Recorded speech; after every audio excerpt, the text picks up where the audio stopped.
السلام علیکم ناظرین، میں ہوں فاطمہ اور آپ دیکھ رہے ہیں وائس آف مکران۔ ہب سے رپورٹ کر رہے ہیں Hasnain Iqbal لاسی۔ Deputy commissioner hub کی طرف سے جاری کردہ ضلع ہب کی لوکل کمیٹی کے خلاف مقامی قبائل کا موندرا یکجہتی کونسل اور سول سوسائٹی لسبلا کی سربراہی میں سخت احتجاج۔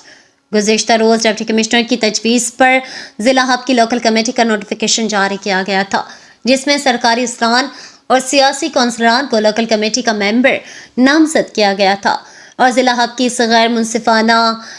لوکل کمیٹی میں ضلع ہب کے قدیمی مقامی قبائل کو بالکل نظر انداز کیا گیا تھا، جس کے خلاف سول سوسائٹی لسبلا کے بانی عثمان لاسی اور چیئرمین موندرا یکجہتی کونسل حاجی نوید موندرا کی قیادت میں ہب کے قدیمی مقامی قبائل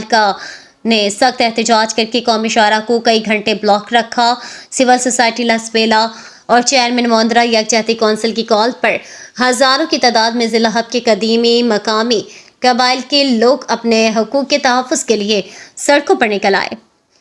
ضلع ہب و لسبلا کی تاریخ میں پہلی بار اتنی بڑی تعداد میں مقامی قبائل کا نکلنا اور پرامن مقامی قبائل کا اشتعال میں آنا ڈی سی ہب کی سختی کو نرمی میں بدل گیا، اور ڈپٹی کمشنر ہب نے اپنی غلطی کا اعتراف کرتے ہوئے ضلع ہب کی لوکل کمیٹی کا نوٹیفیکیشن فی الفور کینسل کرنے کے احکامات جاری کر دیے۔ ڈپٹی کمشنر ہب نے چیئرمین موندرا یکجہتی کونسل حاجی نوید موندرا اور سول سوسائٹی لسبلا کے